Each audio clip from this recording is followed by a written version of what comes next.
So the first thing that I did when I set out to build this new system was to figure out what was working well for me in the in-person sales process that I had been taught.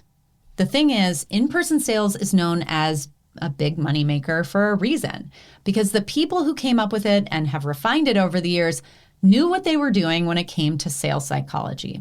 It's kind of like when you go to buy a car at a dealership and there's this whole song and dance where they, get you a coffee, but then they make you wait at the desk and then they tell you they have to talk to their manager.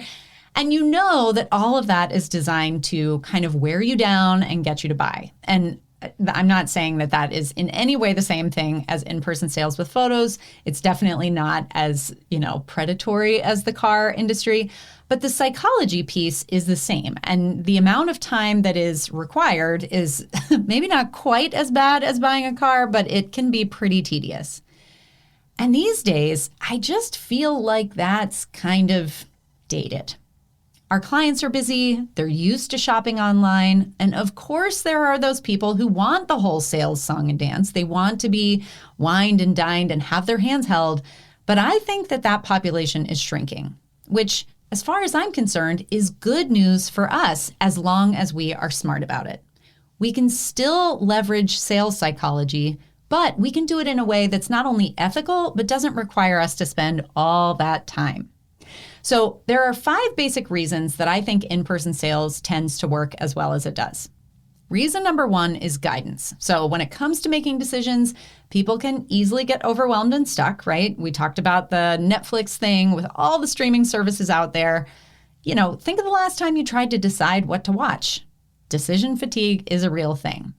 With in-person sales, you're like the movie buff friend sitting next to them on the couch, listening to what they want to, what they're in the mood for, and helping them find the right thing, except that you're doing that from a photography perspective. Like, okay, great. Tell me, would you like to talk about wall art? Would you like to talk about albums? You can manage that in real time.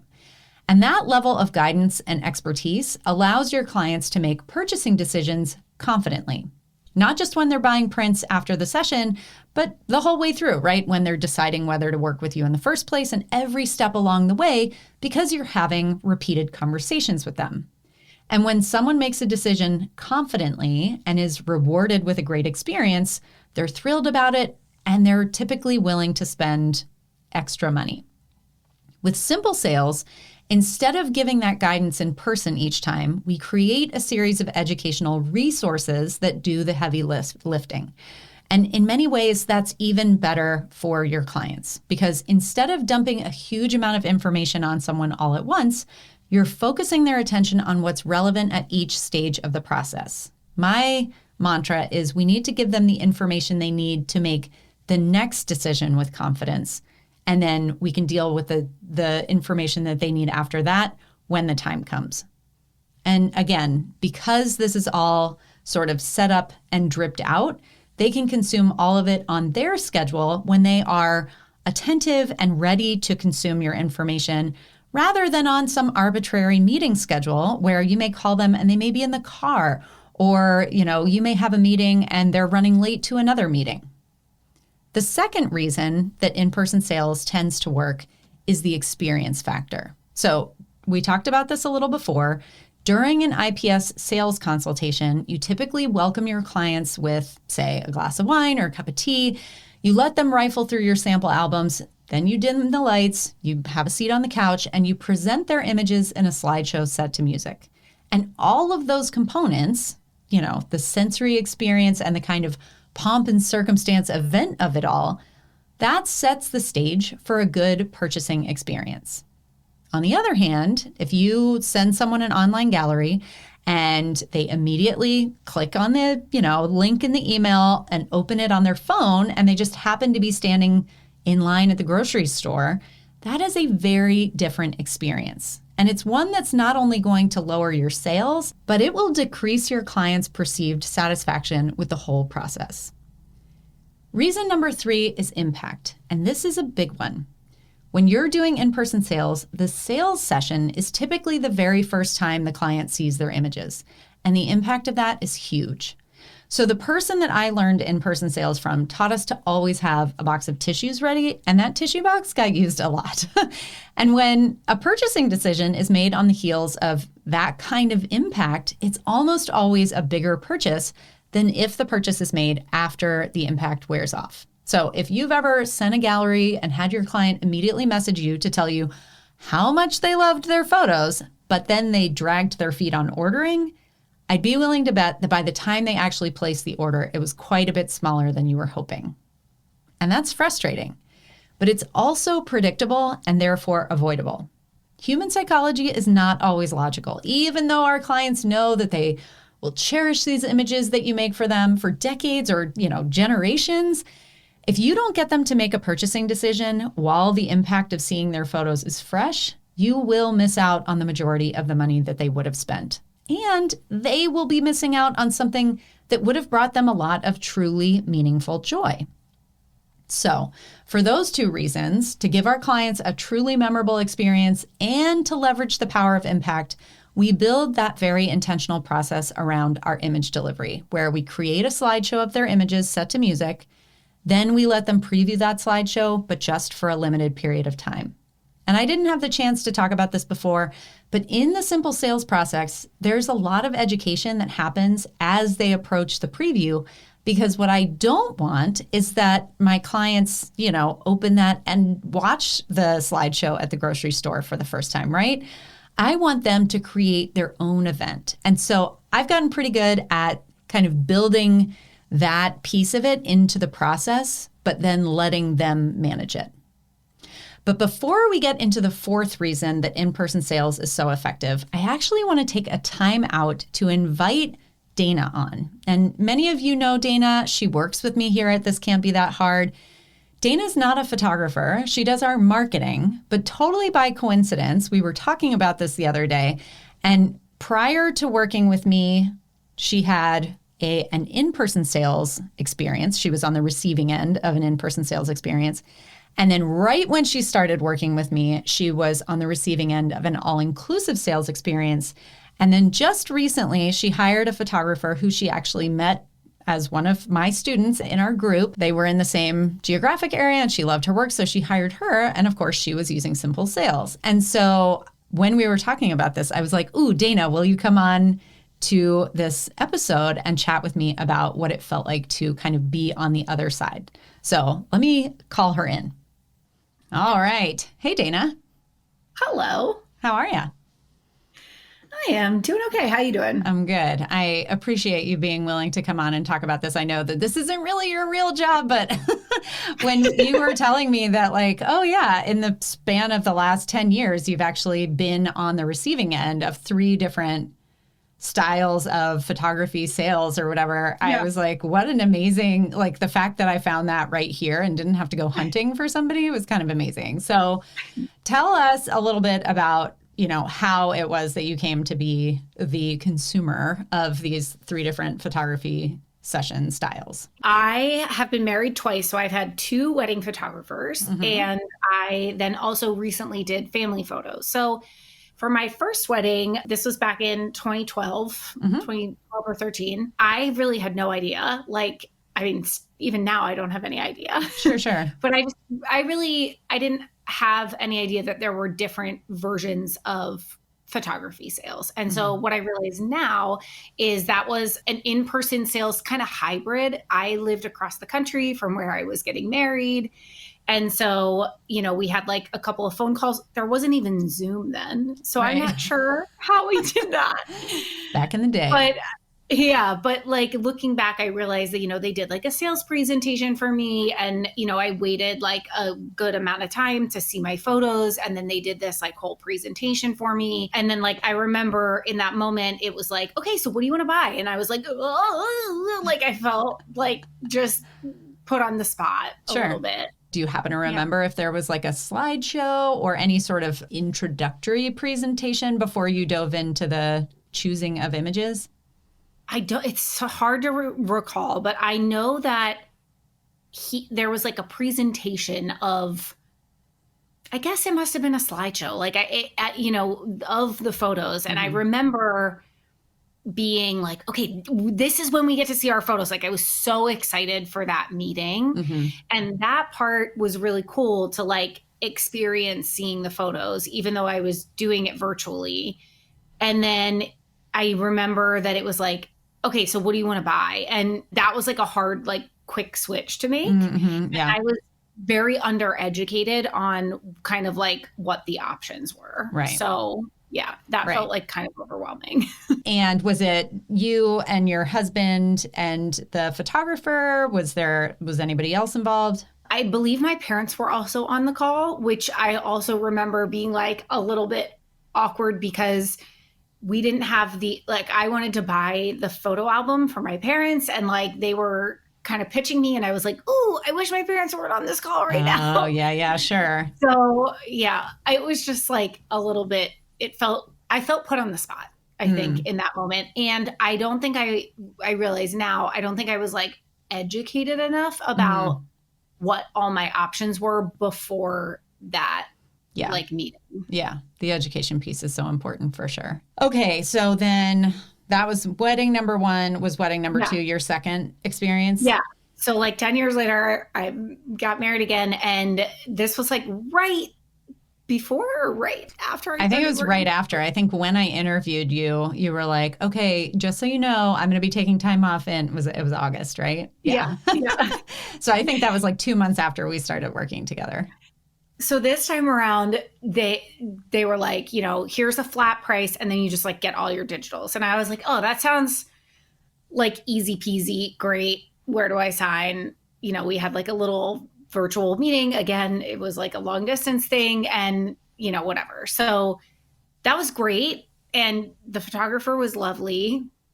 We got married on a Saturday and I got my photos in an email on Monday and they showed up on my phone while I was like in Paris on a layover for my honeymoon. And I was like, what? Like I was just not expecting to get them. And then I was looking at them on my phone and obviously you're like on airport Wi-Fi, like they looked like the quality was bad. And I was looking at the photos and I like had a complete meltdown. I was like, I hate my photos. Like I just like, and I didn't have a computer with me or anything. So then I was like for 2 weeks on my honeymoon, like, oh, my wedding photos are terrible. Eventually, when I got back home and I was able to like sit down and like go through them on my computer, they're actually beautiful photos and it was nice. But like the experience of getting my wedding photos like in an airport lounge was just such a letdown. Yeah. It was like, wah, wah. Yeah. Such a bummer. Honestly, so it was like Saturday and then 2 days later on Monday? Yeah. Okay. Yeah, like so fast. That is bizarre. That's very unusual. I'm sure all the wedding photographers out there listening are like, what? So I'm not surprised that you were surprised. I would have been surprised. When we don't set any sort of parameters for controlling that situation, you really kind of casting the dice. Like, who knows where they're going to see their photos and what kind of frame of mind, if they're rushed, if they're feeling, whatever. And then add to that the fact that you had like a resolution issue or, you're looking at it on your tiny phone screen. Oh, that seems like kind of a bummer of a way to see your wedding photos. It was a bummer. It was. And then I think the other part of that was hard too was that not having any experience with like understanding the difference between prints or like how to make a photo. I was just like on my own to make photo albums, to get my prints done. And I was really floundering. Like I was like, I don't know how to do this. I don't know where to order a photo album from, what the different like quality levels are. So like as just the average consumer, like I was very overwhelmed by that whole process. Yeah, I can totally imagine that. Okay, so then let's fast forward to just a few months ago. You had a portrait session, correct? Yes. Not even that long ago, like maybe 6 weeks ago, we did family photos with my husband and our dogs. And I had just like been wanting to do that for a long time, take photos with our dogs. And there's a photographer that lives here in Phoenix that I met through you. And I love her work. And so I booked her and I knew she did simple sales. So I was like kind of excited to experience that side of the process. And I was obviously eyes wide open about how Right. You know everything this was going to go process. down. Yeah. Yeah, I was like, I know this inside out. And so, all of the booking and all of that stuff was like very straightforward. But then when I got my images, I got an email from her that was like, hey, like before you click this button, like, here's what I suggest you do, like, all these things. And so this time I sat down and like a screencast it to my big TV and watched this slideshow that was like timed to music. I'm gonna cry just like thinking about it. It was like so beautiful. Oh. And it was just really like like it was just like a whole experience of like seeing these photos. At the same time, I was like in my own house. So I didn't feel like I felt like there wasn't like nobody was watching me watch my photos. Like it felt very intimate and private. And it was just like such a different experience. And then like, she was like, what package do you want? I was like, of course I need all of these photos. It was like, I have to have all of them. Yeah. So that was just a completely different experience than those other two experiences. And now it's like, I, have ordered prints. I have ordered, like all the things that it just like made it a whole lot easier for me as somebody, even though I've been working in the photography space now for like 3 years, I don't do this, I'm not a photographer. Yeah, so sure. I don't know the ins and outs of ordering prints and ordering albums. So it was so nice to know that I was going to have somebody be able to like hold my hand through that process. Absolutely. And it's a funny thing. I created this process. I got married several months ago and hired a woman who I met because I sort of met her as a student, but then we got to be friends and I love her work. And being on the receiving end of my own slideshow was a trip. Like it was amazing. I hadn't even been on the other side of it as a family client. So that was like, it really did blow me away how, I immediately burst into tears.